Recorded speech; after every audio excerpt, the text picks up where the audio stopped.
anything like that. I walk through into the dining room. I open a bottle of quite high-end tequila. I walk up to the mirror. I take a swig of the tequila. I salute myself. Yes. And then I put it back and I come back to my chair. Biggest things that I wish every business owner knew every day is the number one person your business has to work for is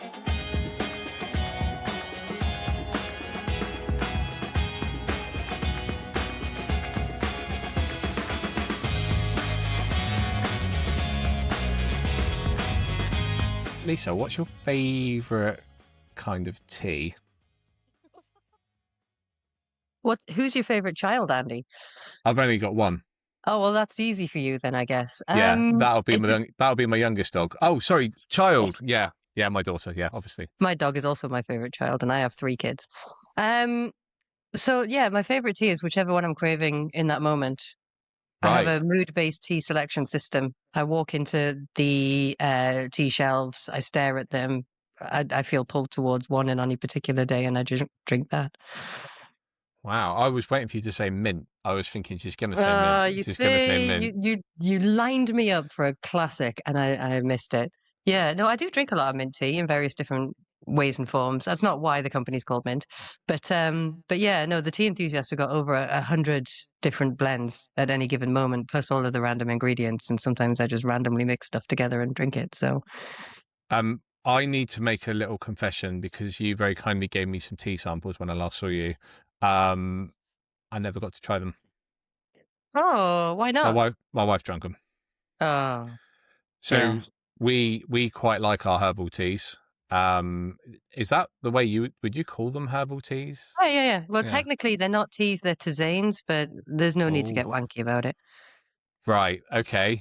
So with that in mind then, and we'll get into this a bit deeper in a second, when people say to me, why do you like black coffee? Which I know you said you didn't want to talk about coffee today because you're a tea enthusiast. I said, I like it because it's the closest thing I feel like you get the flavors like you do with trying different herbal teas. And I definitely feel with a black coffee that I can taste all the different flavor notes and stuff like that. So for me, like herbal teas as well is another like exploratory kind of way of like, I don't know, exciting the taste buds and stuff as well. So how did you get into tea? The short answer is autism. Oh, okay. Right. The longer answer is, I used to be quite into coffee, but like we're talking back in the 90s. So as much as anyone was into coffee, like anyone who didn't drink Nescafe was really into coffee. Yeah.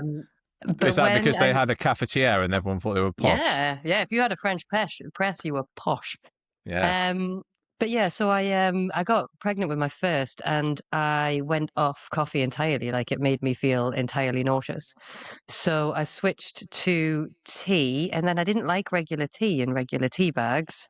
So I started getting into tea. And if you're autistic and you get into something, well, before you know it, you've got a warehouse and 5 members of staff, and you're selling tea on the internet in 2004, which is wild. Yeah. Wow. Yeah. I mean, I would have just stopped having children and tried to get back into coffee, but Yeah. I guess that was plan B. But no, I think once I discovered, because like most British people, I just thought tea was the tea bags that you found in the supermarket. And then I started discovering like Japanese senchas and first flush Darjeelings and things like this. And I was like, oh, wow. I mean, I've always been a foodie anyway. I'm an enormous foodie. But the nuance of flavor and what you could achieve by just changing, it's a science. It's all about experimentation. I always say coffee drinkers seem to want the same thing over and over and over again, whereas tea drinkers are really experimental. And I love that about them. Yeah, I've noticed that quite a lot with people. I've got some friends who I don't drink at all, but I've got some friends that are like quite into gins, and I've noticed that. I mean, for me, they're trying to. It's just the stuff they put with the gin, right? But with obviously with the tea, it all comes with different flavors and stuff like that. Wow. Yeah. So how then? Because like, how do you go from I've had a child, I don't drink coffee anymore, to I can't drink tea, to Having a warehouse of. So, I used to be a child welfare officer. So I was Mhm. social work, frontline child protection. I used to interview sex offenders for a living. Wow. Yeah. Wow. And there comes a point where you've got children where you're like, maybe I should spend some time at home with my children Mhm. instead of working 80-hour weeks. So, like a lot of people who go into business, I thought I'll become self-employed, then I'll have more time to spend with my children. Hilarious. Um, but yeah, so I was a single mom for a lot of the time that my kids were growing up. So, like, opening a shop wasn't really an option for me because the childcare costs would have been extortionate. And 2004, I don't know if you remember the internet, particularly from 2004. So I'm a nerd, bona fide nerd, signed up nerd. Used to manage a comic book shop. I was a moderator on a Star Trek bulletin board. Like, I have full nerd credentials. Wow. Back in the 90s, I know, bulletin boards. So I just thought, I can probably sell tea on the internet. And I thought if I really, so my mom was a biomedical scientist and she was going into retirement. And I thought if I can convince her to come and start a tea company with me and sell tea on the internet, then I reckon I can convince anybody because my mom didn't understand anything about the internet. So yeah, it took a bit of persuasion. But yeah, we started selling tea on the internet in 2004. It was wild. I went to a photography talk with my photography business about 15 maybe plus years ago, and I remember a guy basically saying, if you've got an idea for a business, tell your mum and dad, because if you can convince them, you can convince anyone. Um, Yeah. I didn't convince my parents it was a good idea, but Mm. I did all right. Yeah. Well, my mom was a little bit dubious, but I was like, well, if you're not sure, maybe you should come along with me just to keep me on the straight and narrow. Yeah, yeah. Wow. So when you obviously did that, then did you have any, like, obviously you said you came from doing the interviewing work that you were doing and being on the front line like that, but like, did you have any business experience or? So, that I'll have a full 45-minute talk about this. I'll condense it into less than 5 minutes. Um, I never wanted to be self-employed, Right.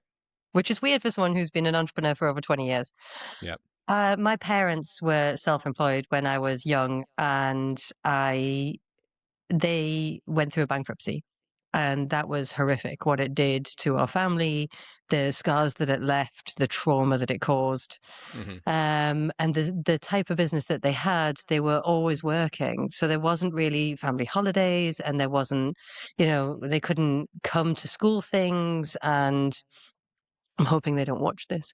The it was rough, and it made me never want to be self-employed, which is why I went into like social work because that's a guaranteed job for life, right?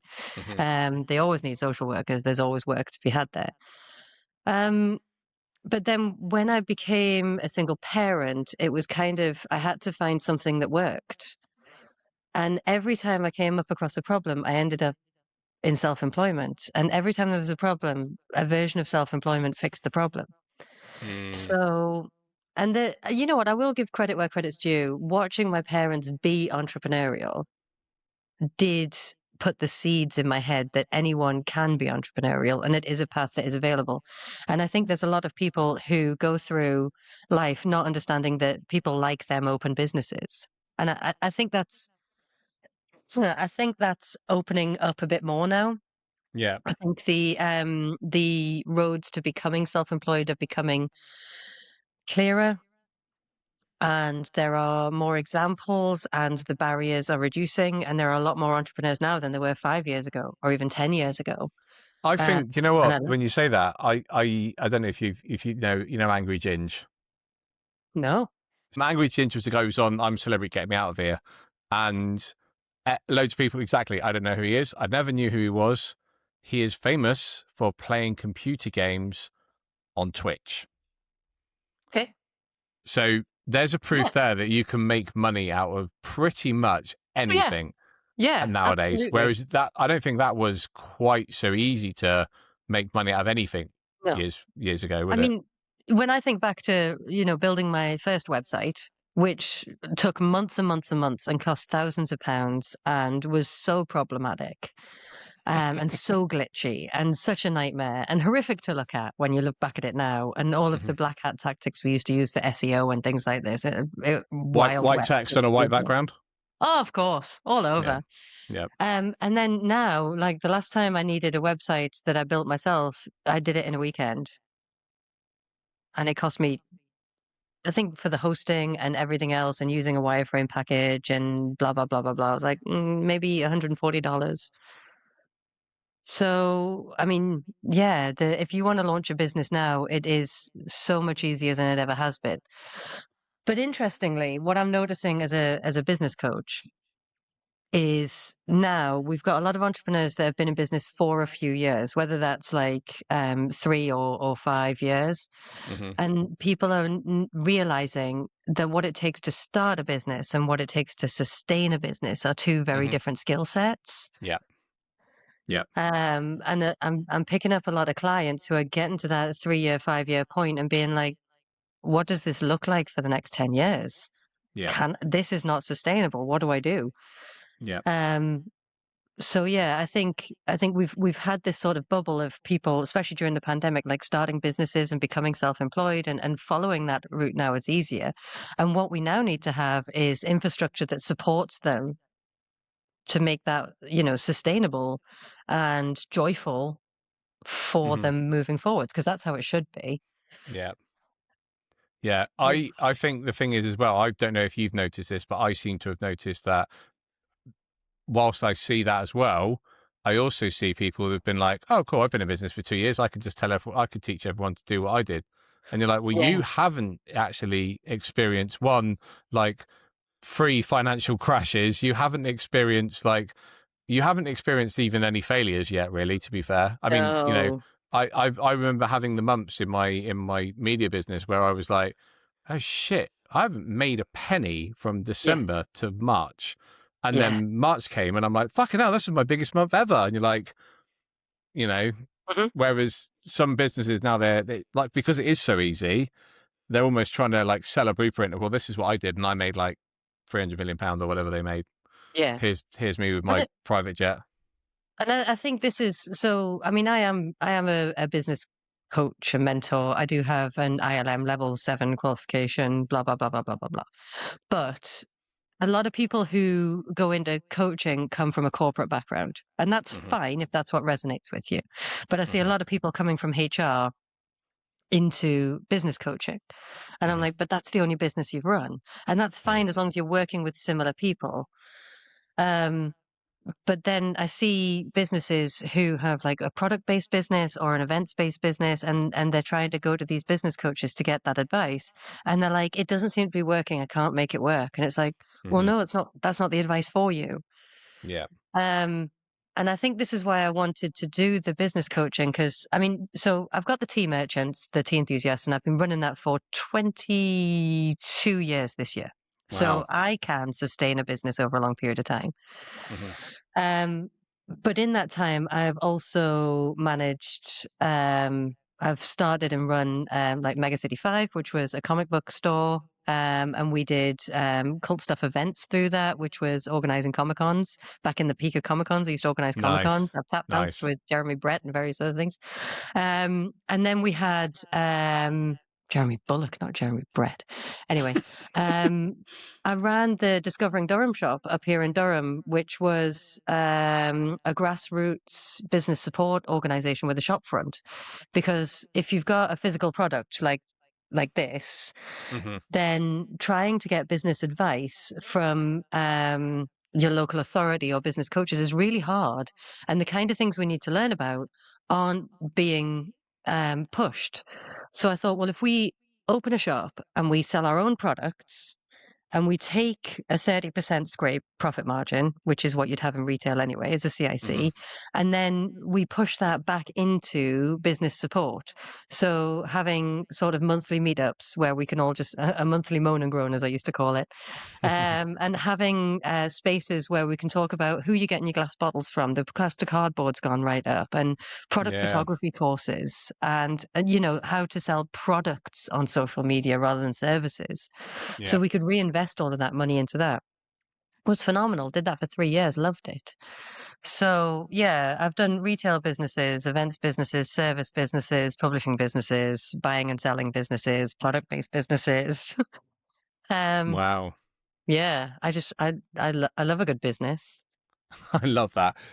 It's really funny you say that because when I very first set up my business, I went to our local, I can't even think what they called it, but it was our local like business thing with the council. And it was amazing because they did like HMRC did a free course where you could go and learn all the stuff that I've Yeah. probably never implemented because my accountant does all that.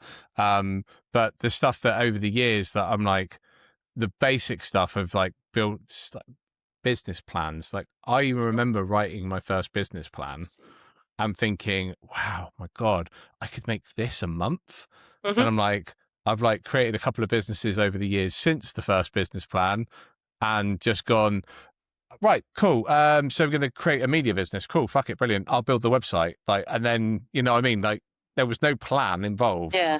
And I have to say, when I did that one of those early courses, I was dealing with a guy who'd been employed by the local council who used to run a market stall, and he was there to help budding entrepreneurs launch but they had no experience of any kind of the other side of the business. You know what I mean? So Yeah. I feel like it's definitely good to have a lot of experience in various different aspects, right? Yeah. And I think, for the tea business, I did do like a 30-page plan with all of the things and, spreadsheets and all of that kind of stuff. And then these days, so most recently, I've opened up a business event space, Mm-hmm. which is a cabin in the woods. Nice, Because that's, clearly my childhood dream as an autistic weirdo was just having a cabin in the woods. So now I have that. I'm living the dream, nice, Andy. But nice. the cabin in the woods, so it's a small business venue. We do co-working from there. You can rent it out. There's like 15 to 20 people will fit in it. That's it. That's the Nice. extent of it. It's beautiful. It's between two streams and it's got a lovely outside space. Um, but when I was doing that and when I do things these days, I use do you remember the Eric Ries book, Lean Startups? Was it Lean Startups? Look at the bookcase. I don't think I do. So he wrote a book, it must be like 10, 15 years ago now, called The Lean something or other. But so the Lean Business Canvas came out of that, which is an A4 sheet of paper, and there's various different quadrants in there, and you go through and you fill out the different quadrants, and it's like a speed plan, basically, Yeah, back of the yeah, yeah, envelope type speed plan. But it does make you pause and think about the different elements. yeah. So I go that far now, and then if it looks good, and by looks good, I mean one of the most important things I look at these days is how much energy do I have to put in for the output that I want, Yeah, yeah. and the output that I want is something that is actually going to be beneficial to my life. It doesn't have to be money. Mm-hmm. I'm here for doing things for the plot. Like the plot is amazing. I love the plot. I read a lot of like fantasy novels and stuff. Like Mm-hmm. if there's an interest, like Cabin in the Woods, that's not going to make me rich, but I'm doing it for the plot. Yeah. So if it gives me something, if it adds something to the balance of my life that is joyful or fulfilling or money, I do like money too, Mm-hmm. then I'll do it. But if that balance doesn't work out, then I'm not going to do it. Yeah. I love that you called it the plot. Is there a pivotal part of your plot that's been lived out so far that you would maybe change? Um, Or some pages you might rip out? I've got one journal that I burned, which was 2016. I was like, I'm never reading that again. Don't want to relive it. That goes on the fire. So I have two divorces to my name, Andy. Nice. Um, so I should say yes, but I'm not. I don't know. I mean, I think like most women, in hindsight, I should have left my marriages sooner. That makes you pretty Um, lovable, right? Because two people have fallen in love with you before. That's quite cool, right? more than two. I just only married two of them. Okay, cool. Right, fair one. Yeah, no, but I am these days. I'm described as semi-feral because I've been kind of uh self-employed and unattached for far too long now. A man is currently attempting to date me, and I think, good luck to that guy. He's Yeah. given it his best. Shout out to John because he will watch this. But yeah, it's interesting to look back on those moments. But actually, so my second divorce was horrific, really Hmm. horrific. Like there was real trauma there, and in the nearly 9 years since then, I've done quite a bit of therapy. I've done a lot of Hmm. work on myself. Um, but interestingly, right after that divorce was when I had the biggest business growth of my career because there was a moment where I was like, oh my God, I either head down and make this work or my kids don't eat. Hmm. And there's nothing more inspiring than knowing no one is coming to save you.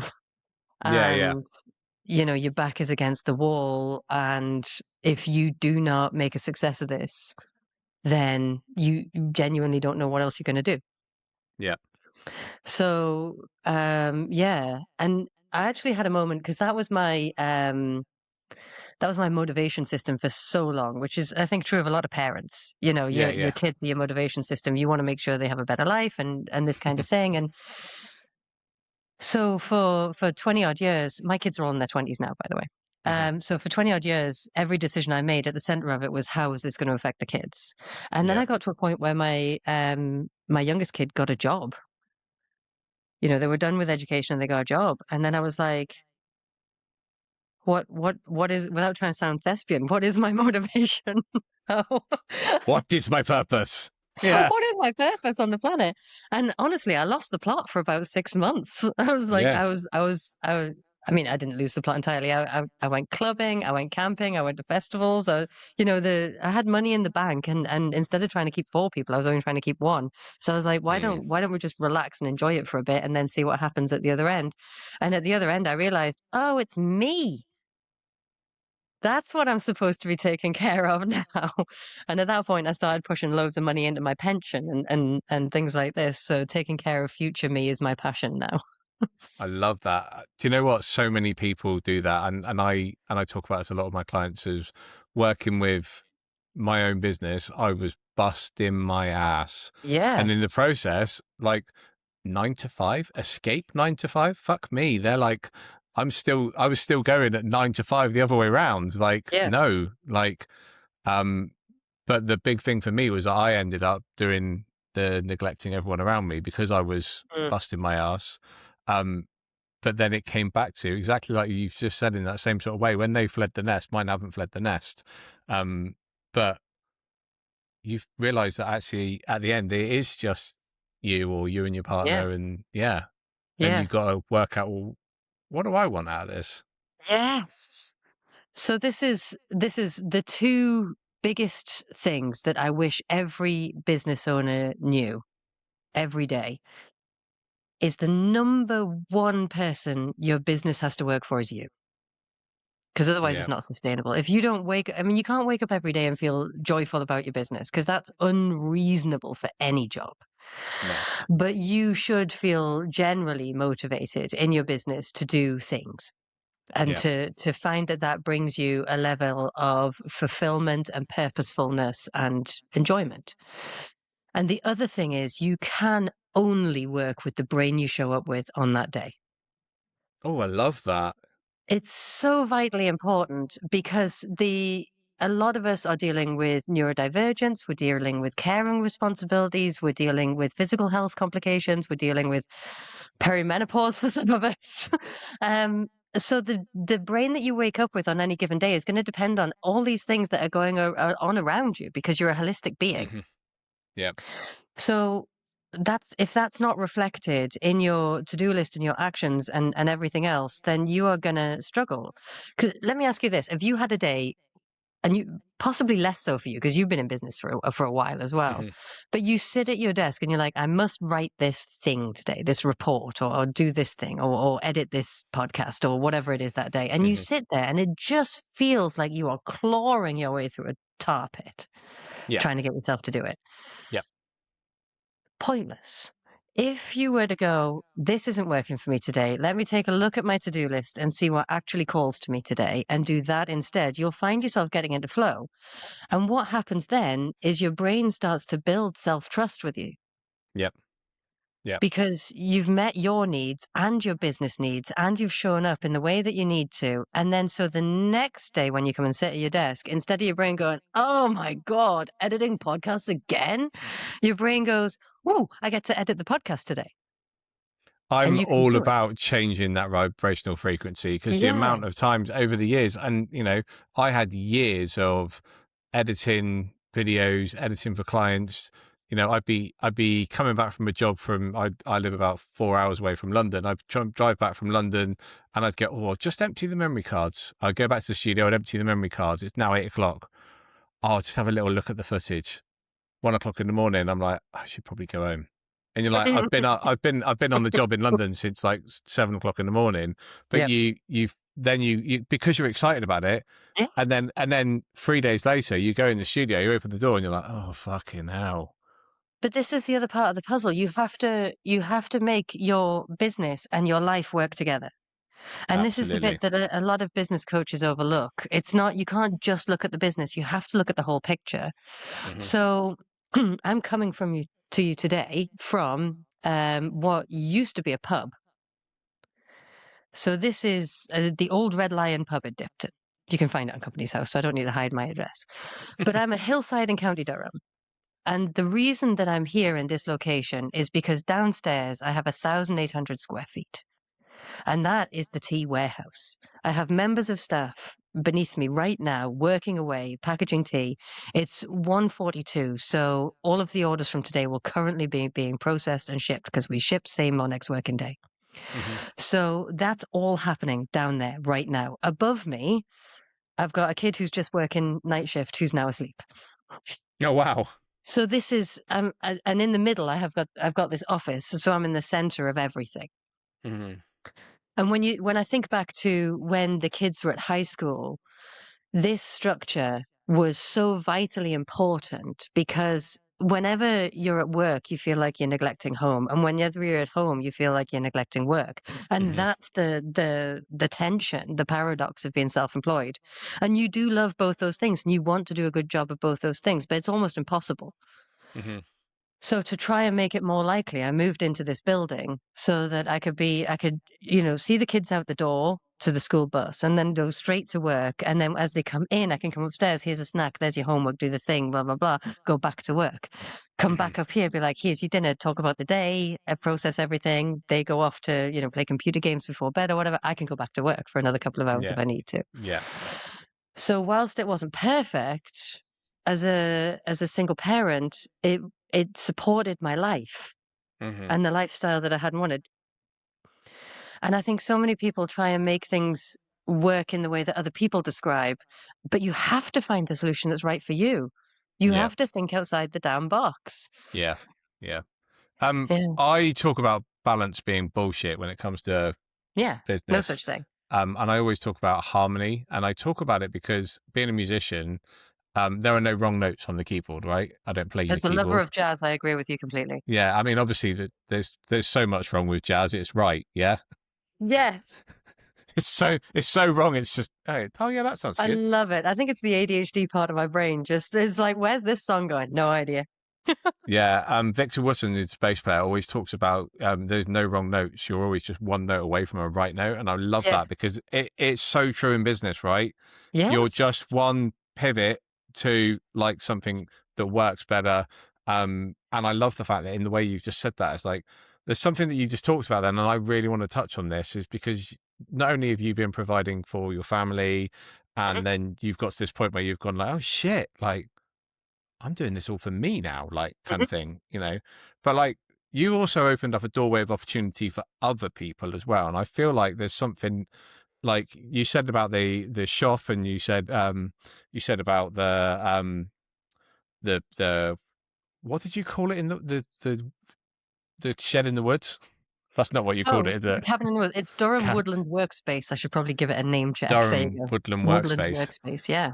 But like that that actually supports a lot of other business owners and stuff like Yeah. that. So like where does that come for you for like, because I really get like a real vibe from you, and I did when we first met, that like it's not just about what you do for yourself and stuff, but also you like supporting other people in business and their Yeah. growth as well. Yeah. And I mean, this is where your personal values come in, because for me, if I was literally just doing it for the money and literally just doing it for myself, I'd have lost interest a while back. Yeah. Giving back to the community, it feels vitally important. And so part of that, I guess, comes from my parents going through that divorce, that bankruptcy stuff. Bankruptcy. Yeah. Yeah. So watching my parents go through a bankruptcy was the top of the iceberg of watching what happens when what the worst that can happen when things go wrong, And do you know and the what? impact Back that can then, have. someone going through bankruptcy was almost judged, weren't they? Yeah. Oh no, Right. still. I mean, they still are now, maybe less so. And honestly, my parents are such hardworking people, Mm-hmm. and they are honest as the day is long, and they are so determined, but that's not enough, and it Mm-hmm. never will be enough. Mm-hmm. So yeah, the mentoring and coaching, which really started with the Discovering Durham project, doing the mentoring there, is me trying to give back and also trying to reach down the ladder and help other people out, because I've walked the actual paths, and I've learned from the mistakes, and I know what it genuinely feels like Mm-hmm. when you have the failures and when you have the challenging months, but also when you have the wins. And so I know what's going on in a lot of entrepreneurs' heads. And if I can help them find the shortcut, if I can help them find the joy and celebrate the wins, because we're really bad at that as self-employed people. We are bad at celebrating Mm-hmm. wins. And Mm-hmm. you have to, because otherwise your brain switches off from them. Yeah. And then you lose all perspective. And you have to remind yourself consistently why you're doing this and why you trust yourself to do this, so Mm-hmm. that you don't wander off. The number of people I see start a business with the best intentions, and then they get into an incubator program or something like this, and Yeah. they're Yeah. told that they need to grow into an agency and employ 6 members of staff and get to 7 figures and blah, blah, blah. And they do it. Yeah. And then they're miserable. And they're like, why? And I'm like, go back and read your journal or your plan or whatever else from when you first started your business. Look at the why. Are you living that why? And the Mm-hmm. answer is usually no. Yeah. Yeah. Yeah. So if I can help people avoid some of the pitfalls and find more of the joy, then that's what I want to do. I'm really Yeah. passionate about that. How do And you celebrate your wins? okay, this is going to sound really unhealthy and slightly unhinged, but I need you to It's bear with fine. it, okay? Okay. Cool. So the room next door to here is my dining room. Mm-hmm. And when I realized I wasn't celebrating wins, I looked at why, and it was because it takes time and it takes energy. And often, Mm-hmm. by the time you find the time and the energy to celebrate the win, the moment has passed. Mm-hmm. So I decided to have something I could do immediately that would celebrate the win. So if I have a win, like a new client sign up or doing something that seemed really hard to do, and then you get it done and it works, and you're like, yes, anything like that, I walk through into the dining room, I open a bottle of quite high end tequila, I walk up to the mirror, I take a swig of the tequila, I salute myself, and then I put it Yes. back and I come back to my chair. So is You it can't cringe? you don't want Yes. too many wins in a day though, do you? Because Oh that God, could no, that would turn be things horrendous. very wrong. They're very small sips, especially at like 8:30 in the morning, which I think is the Mm, earliest I've ever done that. nice. Um, but yeah, you have to celebrate the win and you have to celebrate it immediately, and it has to feel like something. The number of people who try and celebrate a win with something that's just a basic human need, Hmm. don't do that. Tequila is definitely not a basic human need. And I Yeah. promise you, I'm not an alcoholic, but I do live up here in Geordie land, so drinking has been part of my culture from a very young age. So yeah. I had a very, very, very, very, very short week once where I worked for a company in a telesales job. I was in between job. One job had I'd left one job, gone into another job, and after 4.5 days, the company had gone bankrupt. From me working there, I didn't do it, but basically, whenever you made a sale, they had a bell, Yeah. And a bit like on, I think it's Wolf of Wall Street, where they got like a bell and a sales bell. Yeah. And do you know what? It sounds really silly, but like having that ritual with like Yeah. someone's Works. made a win, the knock on effect of, oh God, she's up there saluting herself in the mirror again. Yeah. It's like, everyone knows, you know what I mean? Yeah. Yeah. I love that. But the visual things matter. I mean, we've got various things. Yes, that's a plastic dinosaur in a glass jar. Just go with it. Yeah. Yeah. But in Mint, so this was a thing that we did in That's why December. they were distinct then, because they can't breathe in the jar. Yeah. Well, there's glass Wow. marbles. There's various other things in there, but you've got to have visual symbols of times when you've had wins, times when you've built self trust, because you don't have a manager, you don't have someone to give you, an assessment or a end of year like feedback. So No one's patting you on the back when you're self-employed, right? no, so you have to find your tribe of people who will do that for you and with you, which is what Mint is. Mm-hmm. Um, and I don't feel bad saying that over and over because Mint is free, so I'm Mm-hmm. not trying to upsell people on that. But you have to be able to see it for yourself. You have to be able to self motivate, but also self congratulate and Mm-hmm. self reward Yeah. because no one is coming to do it for you, and that's the Oh, I honest love truth. that. I love that. I love that. Lisa, how could people kind of connect with you and kind of find out a bit more about, I was going to say what you do, but I feel like everything that you do. I am on all of the social media platforms because I've been in Mhm. business for 20 odd years. Yeah. And I know for a fact that, I mean, I used to be a lover of Twitter. I adored Twitter. And of course, we've all Yeah. seen what happened with that. So things come, things go. LinkedIn is probably the most obvious place to go and find me. So if you search for Liza Knight, Liza, there's not many of us around. So you will Yeah. find me. The Tea Enthusiast is all over Facebook and Instagram, and Mint you can find on Instagram, Facebook, everywhere, basically. I love So that. I love yeah. that. I'll put some links underneath as well. But before we go, I would just like to know, bearing in mind what you just said, if you can share it, and if you can't think of another one, what was your last, or what's your biggest win from this year so far? Can you give me a personal one and a business one? Okay. So my biggest business win, I opened up the cabin. That's an easy Yeah. one. I opened up the cabin. We had a test event in December, but you know what test events are like. It's always like, oh, right, I need to fix that and I need to do this. And so that's just more chores and more stress. So I've actually launched it and opened it and without doing huge amounts of promotion, people are responding really well to it. Like once people Nice. see it, they're like, yes. And I've Yeah. organized a Dungeons and Dragons in the cabin night once a month for business Nice. owners. So yeah, 4 hours once a month with other business owners, just being the nerdiest people in the world. So yeah, that's my business win for this year. I mean, I've probably got things that earned me more money, but it's not about the money. Yeah. Um, and then my biggest personal win this year, I don't know. I went and stayed in a castle for a week in What? Scotland. That's cool. You hang on. You weren't on Traitors, were you? No, God no. Right. No, I decided I'd had enough. And usually in end of February, beginning of March, I go to like Morocco or Spain or somewhere, Portugal, somewhere really sunny. And Hmm. this year I went to Scotland, which might have been a mistake actually, because I got to the end of February and I was dragging my ass because I hadn't seen the sun in so long. So maybe I do that at a slightly different time of the year next time. Yeah. But yeah, I went and stayed at a castle for a week. Um, yeah. And I guess, I mean, my life is pretty awesome. So it's difficult I to pick love out that. one win.